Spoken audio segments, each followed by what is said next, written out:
Hello class 8th, this is your Hindi class and today we are going to read lesson number 5. So this is your lesson number 5. माँ कहे एक कहानी. ठीक है. इसके जो राष्ट्र कवि है यानी कि इस पोएम के जो कविता के जो कवि हैं वो मैथिली शरण गुप्त द्वारा रचित है ये पोएम. यह यशोधरा और उनके पुत्र राहुल के बीच वार्तालाप के रूप में प्रस्तुत की गई है पोएम. और इस कविता के माध्यम से कवि ने दर्शाया है कि राहुल भी अपने पिता सिद्धार्थ और देवदत्त की कहानी सुनी है ना आपने, जिसमें हंस को घायल कर देता देवदत्त और सिद्धार्थ उसकी जान बचाता है. तो ये वही स्टोरी का कुछ अंश है इसमें. तो सिद्धार्थ की तरह ही दयालु और क्षय हृदय होता है. उसके हृदय में जीवों के प्रति दया और करुणा की भावना भरी थी. Now let's start the poem.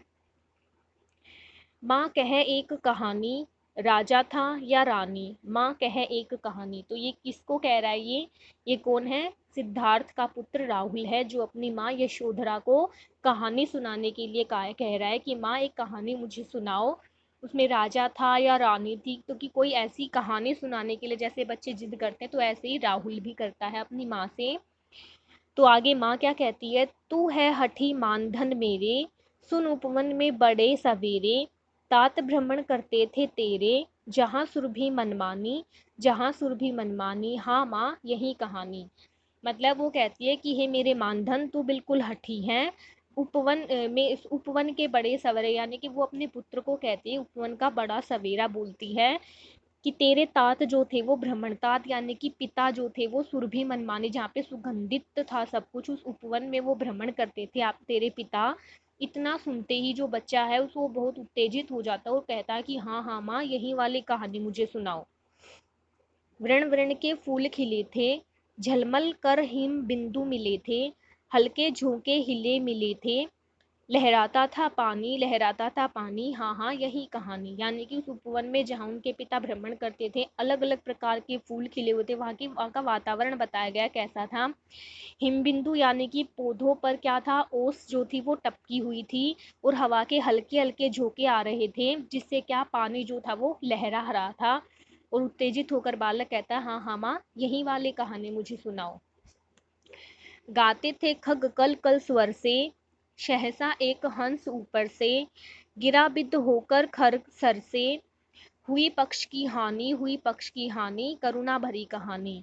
यानी कि गाते थे खग यानी कि पक्षी अलग अलग स्वर में गाते थे, तो सहसा क्या हुआ? एक हंस ऊपर से नीचे गिरा, बिद होकर यानी कि घायल होकर, खर सर से किसे? बाण से घायल होकर वो नीचे गिरा, और पक्षी की बहुत ज्यादा हानि हुई. करुणा भरी बहुत कहानी माँ उसको सुनाती है. चौंक उन्होंने उसे उठाया, नया जन्म सा उसने पाया, इतने में आंखें टक आया, लक्ष्य सिद्धि का मानी, कोमल कठिन कहानी. चौंक उन्होंने किसने? सिद्धार्थ ने. तो राहुल के जो पिता थे सिद्धार्थ, उन्होंने उसको उठाया, और उठाते ही जैसे पक्षी में यानी कि हंस में उनको नया जन्म मिल गया था, तो इतने में ही आंखें टक यानी कि उसको घायल करने वाला वहां पे आया और अपनी लक्ष्य सिद्धि को बताने लग गया कि ये मेरा लक्ष्य है, इसको मैंने साधा है, तो ये मेरा हंस है. ये बहुत कोमल और कठिन दोनों प्रकार की कहानी है. मांगा उसने आहत पक्षी, तेरे तात किंतु थे रक्षी, तब उसने जो था खगभक्षी, हट करने की ठानी, अब बढ़ चली कहानी. अब आहत पक्षी को किसने मांगा? आखेटक ने, यानी कि देवदत्त ने उसको मांगा, आखेटक ने जिसने उसका आखेट किया था. किंतु सिद्धार्थ जो थे वो उसके रक्षी थे, क्योंकि उसको उन्होंने उसकी रक्षा की थी, तो वो उसको देना नहीं चाहते थे. तो उसने जो था खगभक्षी, यानी कि जो खगभक्षी था कौन? आखेटक जो था, उसने हट करने की ठानी कि मुझे तो ये पक्षी चाहिए ही. अब निर्णय नहीं हो पा रहा था तो कहानी थोड़ी सी बढ़ चली. हुआ विवाद सदैव निर्दय में, उभय आग्रही थे सब विषय में, गई बात तब न्यायालय में, सुनी सभी ने जानी, व्यापक हुई कहानी.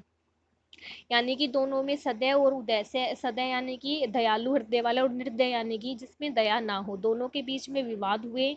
और उभय आग्रह थे सब सब विषय, यानी कि दोनों अपने अपने विषय पे आग्रह थे, दोनों अपने अपने विषय रख रहे थे, कोई किसी की बात नहीं मान रहा था. तो तब बात न्यायालय में गई और सबने पूरी कहानी सुनी वहां पे। राहुल तू निर्णय कर इसका, न्याय पक्ष लेता है किसका, कह दे निर्भय जय हो किसका, जिसका सुन लूं तेरी बानी, माँ मेरी क्या बानी, मैं सुन रहा कहानी। तो माँ अब राहुल से कहती है कि राहुल तू ही निर्णय कर इसका कि न्याय पक्ष लेता, किसका न्याय पक्ष लेता है, आखेटक का या रक्षक का। कह दे निर्भय यानी कि निर्भय होकर बिना डरे तू कह दे, मैं भी तो सुनूं तेरी वाणी की भाई तू किसके पक्ष में है, तुझे इस कहानी में किसका पक्ष लेना है। तो राहुल क्या कहता है, माँ मेरी क्या, मैं क्या बोलूं, मैं तो कहानी सुन रहा हूँ। कोई निरपराध को मारे तो क्या अन्य उसे न उबारे, रक्षक पर भक्षक को वारे, न्याय दया का दानी, न्याय दया का दानी, तूने गुनी कहानी। तो राहुल क्या कहता है फिर कि भाई जो आपने कहानी मुझे बताई है उसमें अगर कोई निरपराध यानी कि जिसका अपराध ना हो उसको मार देता है तो क्या कोई उसे उबार नहीं सकता, कोई उसे बचा नहीं सकता। और जो रक्षक होता है वो भक्षक थे यानी कि बचाने वाला मारने वाले से ज्यादा बड़ा होता है। और जो न्याय है वो दया का दानी होता है, न्याय में हमेशा दया मिलती है। तो न्याय दया का दानी यानी कि जो रक्षक है वो उसको हंस मिलना चाहिए। तो ये निर्णय किसने दिया, राहुल ने दिया माँ को ये कहकर कि जो तूने कहानी कही है इसका निर्णय मेरे अकॉर्डिंग ये है। ठीक है, तो ये थी आपकी स्टोरी कहानी, जिसे आप दोबारा से कहानी सॉरी कविता से एक तरह से लगा लो जिसमें कहानी भी बताई गई है। तो इसको दोबारा से आप रीड करेंगे अच्छे से। अगले पेज पे आपके शब्दार्थ भी दे रखे हैं, वो भी कॉपी में कंप्लीट करेंगे। ओके, साथ में लर्न भी करना है।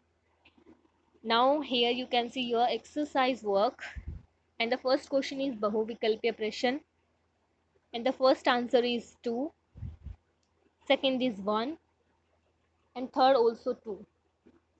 फाइन। नेक्स्ट क्वेश्चन आपका आता है लघु उत्तरीय प्रश्न।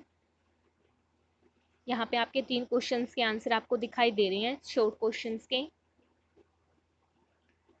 नेक्स्ट इज दीर्घ उत्तरीय प्रश्न जिसमें आपके 3 क्वेश्चंस के आंसर आपको अभी स्क्रीन पे आप देख सकते हैं, यहाँ से कंप्लीट करेंगे।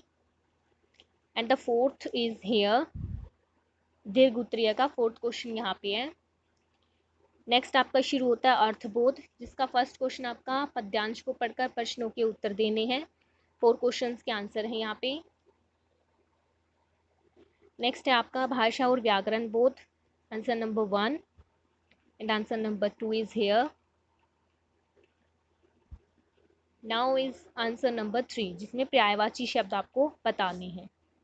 Okay, these are your exercise work and all the exercise work you have to do in your notebook and also learn it. Okay, and writing should be clear, remember it.